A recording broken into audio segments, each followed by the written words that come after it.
acabou o filme? Maratonou a série ou zerou o jogo? Então, cola com a gente. Tá começando Depois da Tela, com Lincoln Breviglieri. Produção de áudio Vinhetando.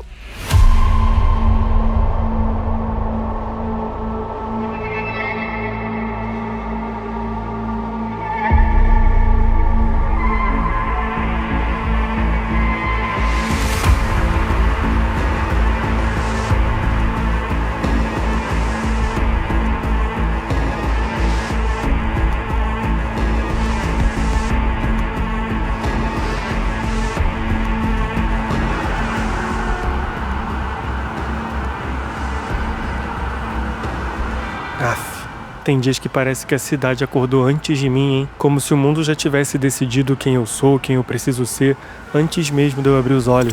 Ah, pronto. Crise existencial antes do café. Night City adora gente que hesita. Ah, eu não tô hesitando, eu tô me adaptando, porque se eu parar, se eu ficar pra trás, já era. E já basta esse sistema tentando me empurrar ladeira abaixo o tempo todo. Ou talvez você só esteja cansado de performar. Nossa, você só aparece pra me cutucar, hein? Ou pra lembrar que sobreviver não é a mesma coisa que viver. A real é que essas interferências estão com a gente o tempo todo. Um pedaço tentando caber, outro tentando ficar inteiro. Às vezes parece que a cidade, ou o mundo, vive tentando reescrever a gente em tempo real. Agora eu quero perguntar uma coisa pra quem estiver ouvindo. Sobreviver tá custando quem você é? Me conta lá no @Depois da Tela Podcast. Então, deixa eu me apresentar. Eu sou o Lincoln e esse é o Depois da Tela. Hoje a gente vai falar sobre identidade, performance e sobre o que sobra da gente quando o sistema mede tudo, menos quem a gente é de verdade. Bem, se prepara, porque depois da vinheta a gente vai falar sobre Cyberpunk 2077.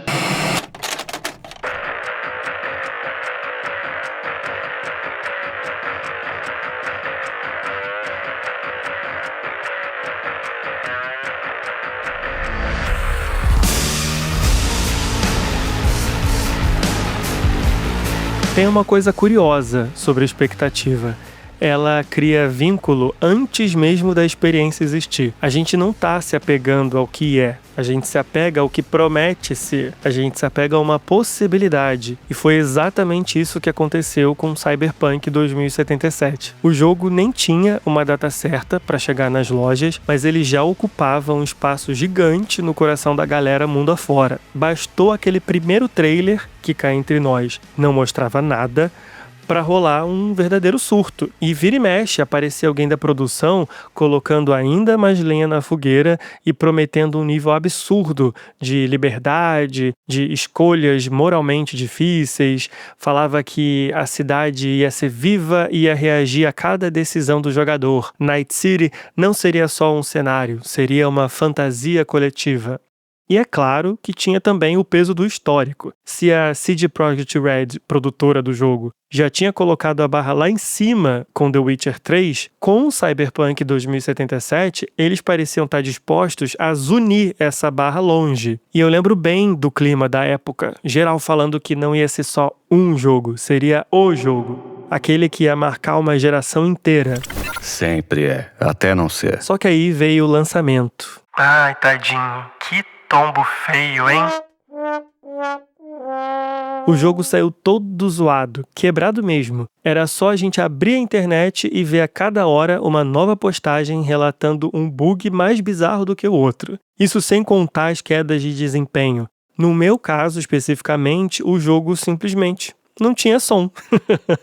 E aí não deu outra. Cyberpunk 2077 foi bombardeado por críticas e pedidos de reembolso. Foi um caos, tudo virou decepção e meme, claro.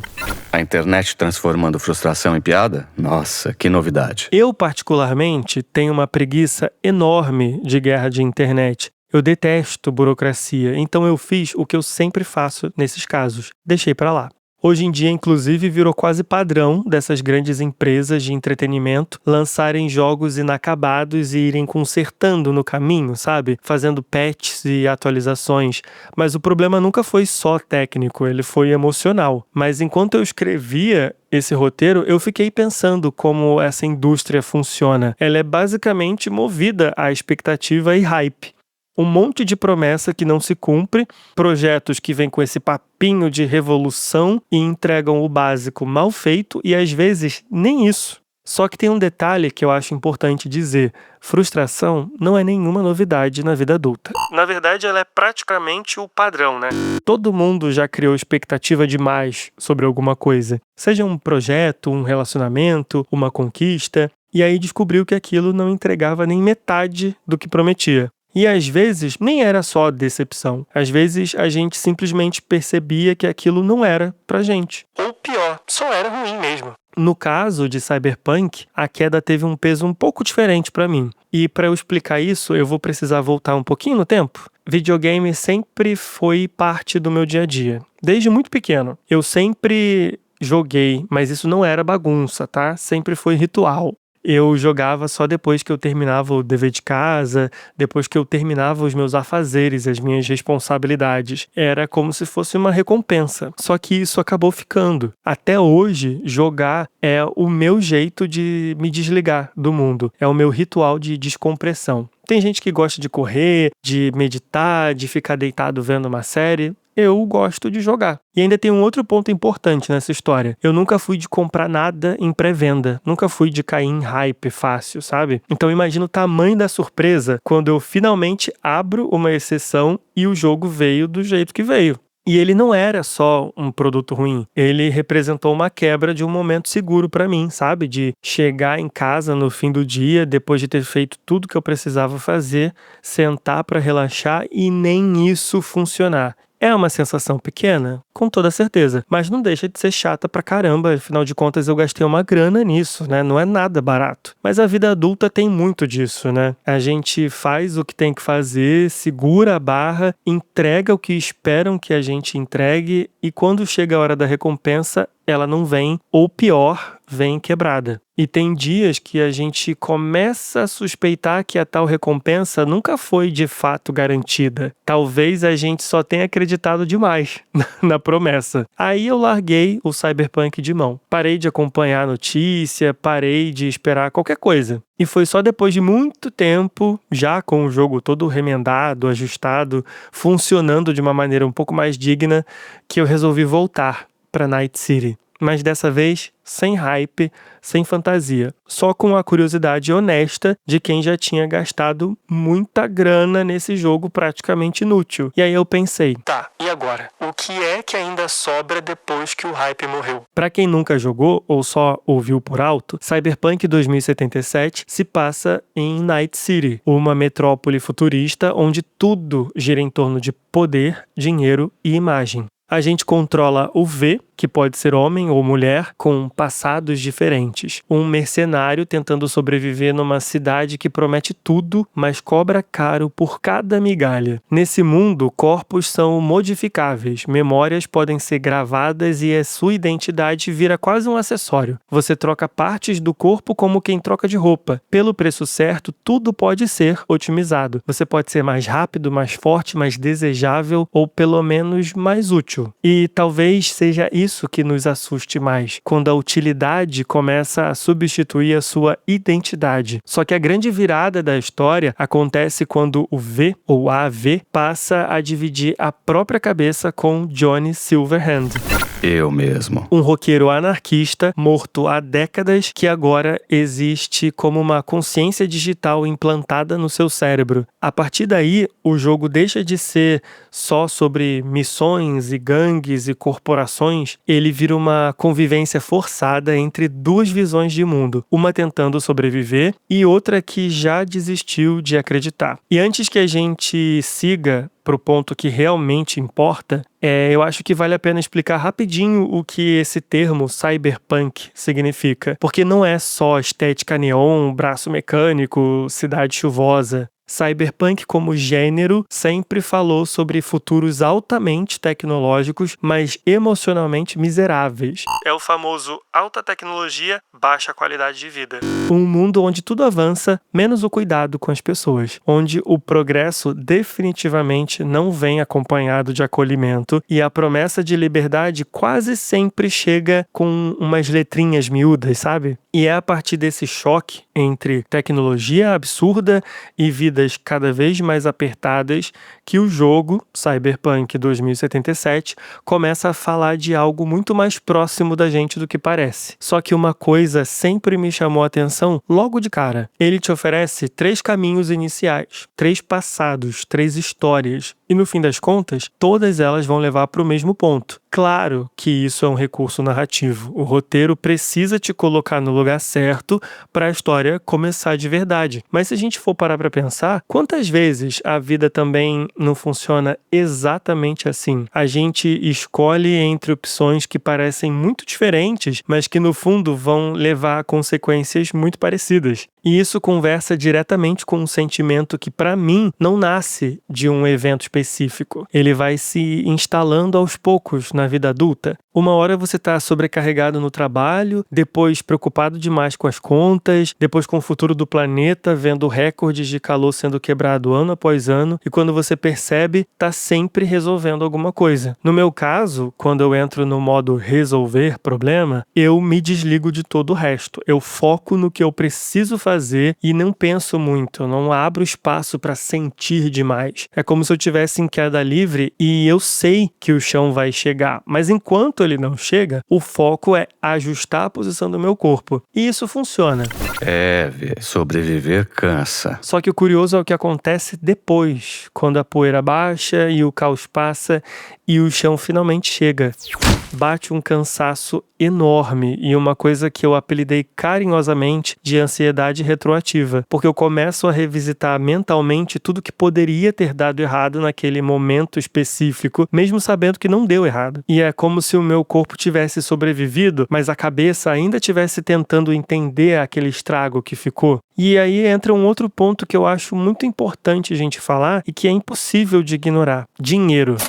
Eu não gosto de soar nihilista, nem de cagar regra sobre a vida dos outros, porque cada pessoa sabe exatamente aonde o calo aperta, mas é inegável que o dinheiro, ou a falta dele, é um fator extremamente limitador nas nossas escolhas. A quantia que a gente tem na conta define o quanto dá pra gente se bancar, literalmente, em determinadas decisões. Ele não decide tudo, claro, mas ele facilita ou dificulta muito a nossa jornada. Night City não é uma cidade melancólica, ninguém ali tá esperando um milagre, todo mundo sabe que o sistema é podre, mas mesmo assim continuam jogando, porque sobreviver também é uma estratégia. E aí eu começo a perceber uma outra coisa. Talvez a vida adulta não seja sobre fazer grandes escolhas o tempo todo. Às vezes é só administrar o que está acontecendo. Mas tem uma diferença muito importante aqui, tá? Hoje, depois dos 30, eu não sinto que eu tô só reagindo. Eu acho que eu tô um pouco mais consciente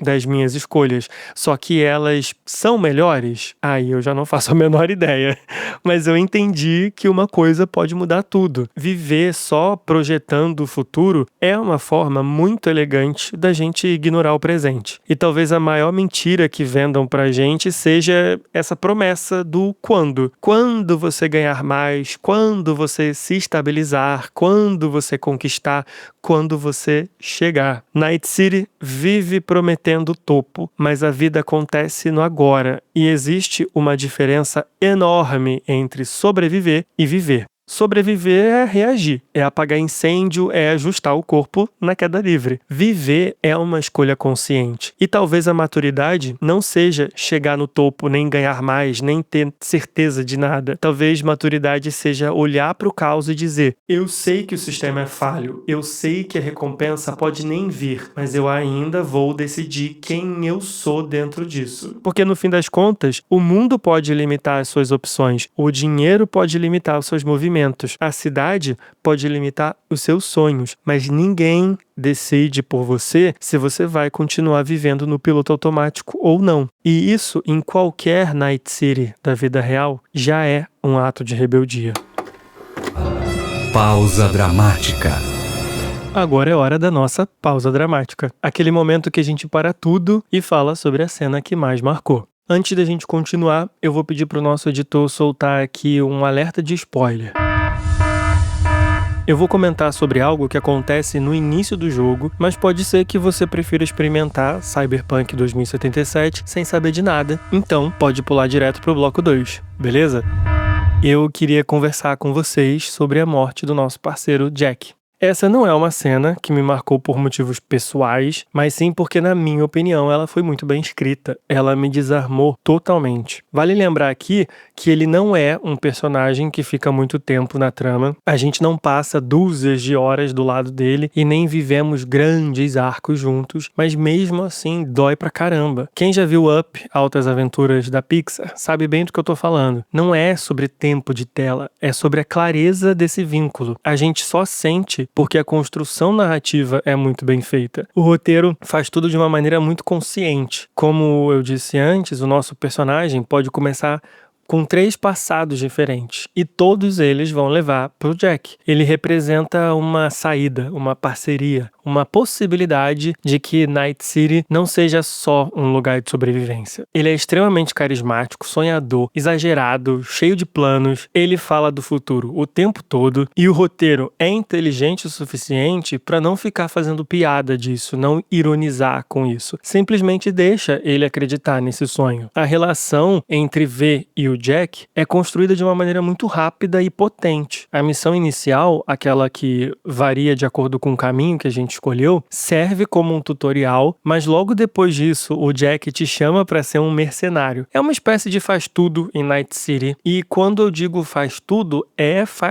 mesmo, tá? Daí a gente vê aqueles cortes rápidos, sabe? Que várias missões vão passando na tela muito rapidinho, e a gente entende que eles de fato viveram toda uma aventura ali. E isso acaba consolidando algo muito poderoso, de que nós não somos mais só colegas, nós somos uma dupla. E aí vem a decisão brutal. O Jack morre cedo. Muito cedo, antes mesmo da história começar de verdade. E quando isso aconteceu comigo, eu não pensei, nossa, que construção narrativa inteligente, blá blá blá. Não, eu pensei, caraca, eu não acredito. Sério isso? Vai ser assim mesmo? Em algumas histórias mais tradicionais, esse tipo de personagem costuma acompanhar o protagonista por boa parte da trama, ou então morrer num momento de clímax, quase como um sacrifício heróico, sabe? Só que o Cyberpunk não faz isso. Ele mata o cara que acreditava no futuro, e isso muda tudo. A morte do Jack define o tom do jogo a partir dali. Um aviso, logo no início, que aquele mundo não funciona na lógica da recompensa justa. Sonhar não garante sobrevivência e carisma não é armadura. Mas o ponto mais forte dessa sequência não é nem a morte em si, é o silêncio que vem depois. O jogo não fica transformando o luto em um espetáculo. Então, não fica esperando aí música épica ou um discurso motivacional. O que a gente vê é o peso que a ausência dele exerce naqueles que ficaram. Na família dele, na namorada dele, nos amigos. E é ali que Cyberpunk mostra maturidade narrativa. Porque ele entende que a morte não é o evento, é a consequência.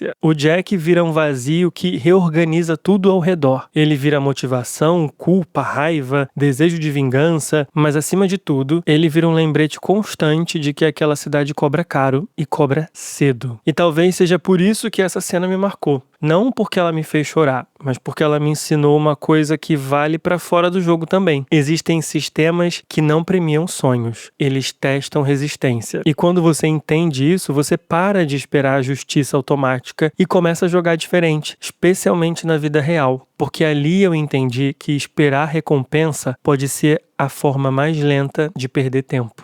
Depois da tela.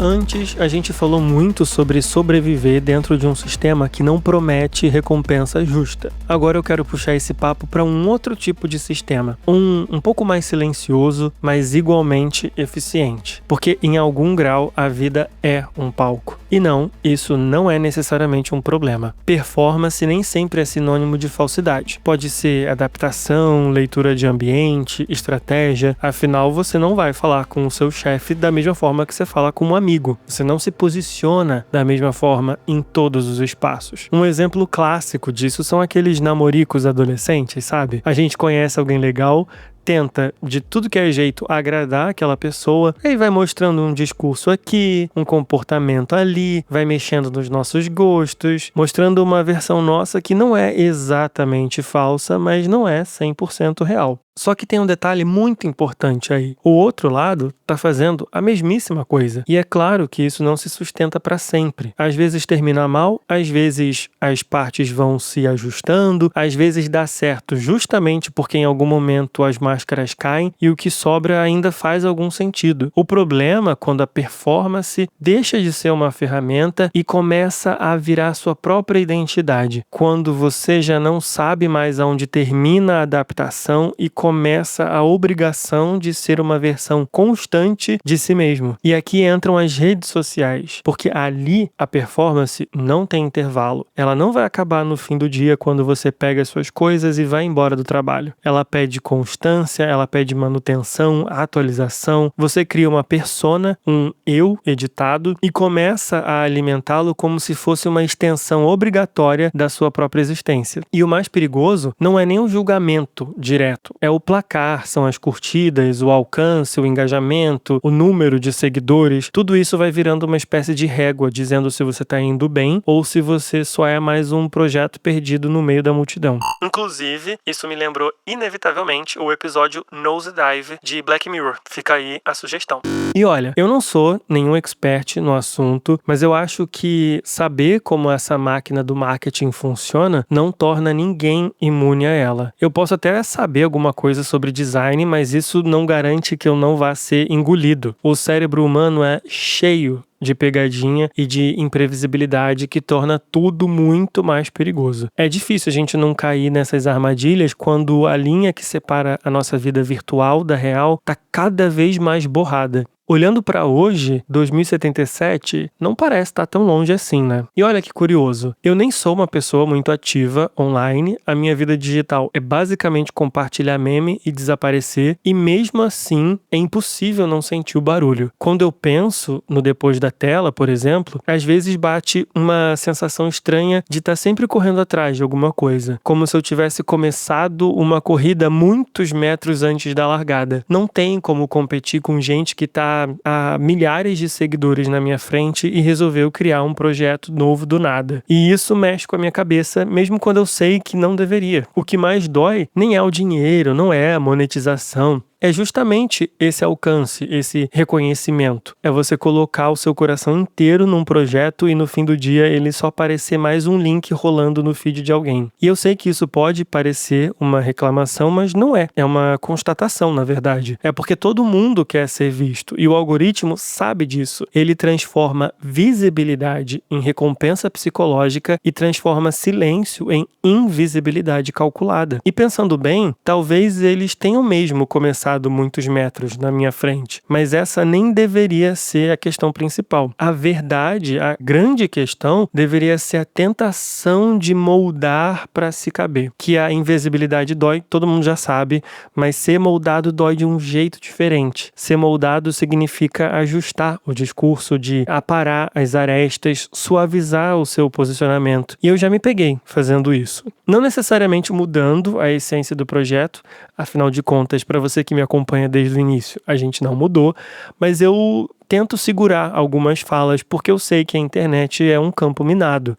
As pessoas se escondem atrás de uma moralidade performática para atacar qualquer frase que pode ser usada fora de contexto. Basta um recorte, uma edição mal intencionada e pronto. Você vira o vilão da sua própria história. E se tem uma coisa que eu tenho medo, não é de ser esquecido, é de ter a minha fala distorcida. De alguém pegar uma frase minha e encaixar num discurso que nunca foi o meu. Talvez seja muito ingênuo da minha parte falar isso, mas eu não acho que as redes foram criadas como uma arma. Eu acho que elas foram crescendo e a gente foi alimentando aumentando, as corporações enxergaram nisso lucro e quando a gente viu, já tá dentro desse jogo. É quase um vírus autoimune, sabe? Algo que foi criado para conectar, mas que começa a atacar o próprio organismo. E isso é muito cyberpunk. Quando a identidade vira mercadoria, quando o discurso vira produto e a visibilidade vira moeda, você começa a perceber que o sistema não quer quem você é. Ele quer a versão de você que performa melhor. E essa é uma negociação perigosa, porque adaptar comportamento é humano, mas adaptar essência é muito corrosivo. E talvez seja justamente aqui que outro tema começa a aparecer. Se o sistema mede você por visibilidade, por performance, por alcance, então o que realmente fica quando isso tudo vai passar? E foi aí que a palavra legado começou a pesar na minha cabeça. Eu sou o filho único de uma mulher que também é filha única. Durante anos eu carreguei a sensação silenciosa de que a história da minha família vai acabar em mim, como se houvesse uma responsabilidade invisível de deixar algo grande o suficiente para justificar essa continuidade. Só que o legado não é um monumento, ele não é uma estátua ou um trend topic. Ele é um eco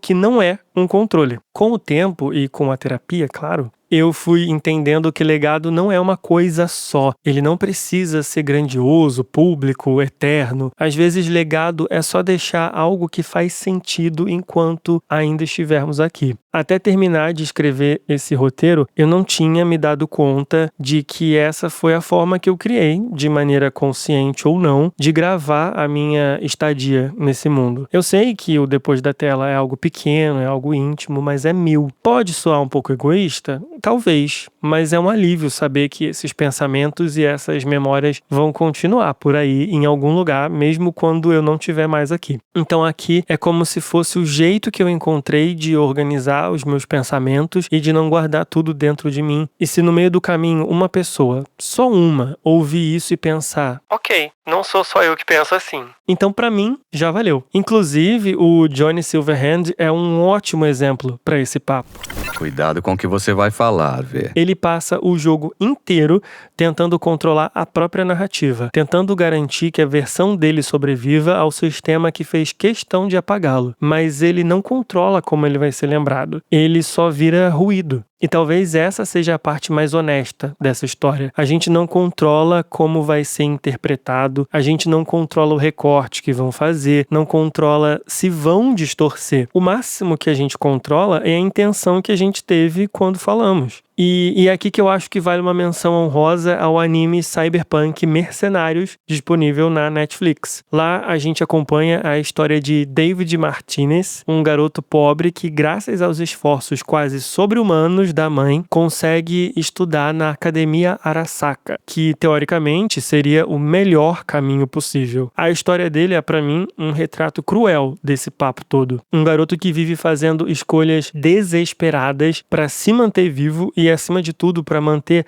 a memória da mãe viva, tentando honrar o sacrifício dela, mas o que ele descobre, tarde demais, é que o legado não é repetir um sonho, é transformar o que ficou em algo seu. A mãe dele não vira um peso, ela vira uma direção, um caminho para ele seguir. E talvez isso seja o suficiente para a mudança de uma perspectiva. Talvez o medo de ser esquecível é menor do que o medo de ser moldado. Ser esquecido é ausência, ser moldado é distorção. E eu prefiro correr risco na ausência do que ser encaixado numa versão que não é minha. Especialmente sendo uma pessoa LGBT, onde pertencimento quase sempre vem com condições, tipo, você pode estar aqui desde que não seja demais, desde que não incomode, desde que você não ultrapasse certos limites. E isso cansa a beça, porque não é adaptar comportamento. Nesse caso, é adaptar a minha existência. E ninguém deveria precisar ter que negociar a própria existência para pertencer em algum lugar. Só que chega um ponto em que você entende que tentar caber em todos os espaços significa, inevitavelmente, diminuir quem você é. E talvez maturidade seja aceitar que nem todo o sistema vai te comportar, nem toda a cidade vai te acolher e nem todo o algoritmo vai te impulsionar. E tudo bem, mas ainda assim você pode escolher permanecer inteiro, porque a identidade não é o que o sistema reconhece, é o que você sustenta quando ninguém está te medindo. E no fim, legado não é sobre ser lembrado por todo mundo. É sobre não precisar se distorcer para continuar existindo. E para mim, isso já basta. Depois da tela, porque aqui é sobre o que fica. E para você que ficou até aqui comigo, o meu muito obrigado. Hoje a gente falou sobre como o Cyberpunk usa o futuro cheio de neon para falar sobre coisas que já estão batendo na nossa porta agora. O cansaço de ter que se adaptar o tempo todo, a busca por pertencimento e essa vontade silenciosa de deixar rastros honestos, mesmo num mundo que trata todo mundo como substituível. No fim, talvez, a pergunta não seja só como sobreviver, mas quem você decide continuar sendo enquanto sobrevive. E é por isso que eu vou reforçar a pergunta que eu deixei lá no começo. Simples, mas nada fácil. Sobreviver tá custando quem você é? Me conta lá no Instagram, no @depoisdatela_podcast. E se você conhece alguém que ama Cyberpunk 2077 ou que vive se sentindo perdido em alguma Night City da vida real, manda esse episódio para essa pessoa. Às vezes, uma conversa pode começar exatamente assim. E antes de eu ir, eu vou só reforçar um convite. Se você quer ler o que não coube no áudio, receber algumas indicações, se inscreve lá na minha newsletter, a versão do diretor. O link tá na bio do nosso Instagram e o papo é direto, sem algoritmo, sem barulho. Bem, então é isso. Só lembrando, fica mais um pouquinho porque já começa o cena pós-crédito. Se você quiser deixar a sua voz aqui em futuros episódios, já sabe. É só mandar um e-mail para depoisdatelapodcast@gmail.com que a gente te explica direitinho como participar. Combinado? A gente se encontra daqui a 15 dias num novo episódio. Tchau, tchau. Ei, não sai daí. Ainda tem a cena pós-crédito. Oi, eu sou o Rafa, moro no interior de São Paulo. E eu sempre gostei muito de videogames, principalmente jogos de terror e RPG. E sobre Cyberpunk 2077, foi um jogo que eu fiquei interessado desde o primeiro trailer. Primeiro porque eu já conhecia a empresa que estava trabalhando no desenvolvimento do jogo, e outra porque eu sempre gostei muito da temática Cyberpunk. Isso fez com que eu comprasse o jogo logo no lançamento, e mesmo com aquele lançamento conturbado, eu consegui curtir muito o jogo no início. Principalmente por conta da ambientação. Eu achei que aquele mundo que eles criaram ficou muito legal, aquela cidade cheia de neon, tecnologia, os personagens ambientando aquilo e lidando com a tecnologia do lugar, tudo aquilo me prendeu logo de início e a história também estava me prendendo. Mas chegou um determinado ponto em que eu senti que as missões começaram a ficar um pouco repetitivas, do tipo, vá até o ponto A, elimine todos os inimigos e depois vá até o ponto B. E isso acabou fazendo com que eu perdesse um pouco o foco na história e até no jogo. E eu acabei abandonando o jogo no meio. Até hoje eu vejo o jogo aqui no meu console, na minha biblioteca. E às vezes eu sinto uma vontade de voltar a jogar, mas não o suficiente que me faça realmente voltar para ele. Sinta, relembre, compartilhe. Depois da tela, porque aqui é sobre o que fica.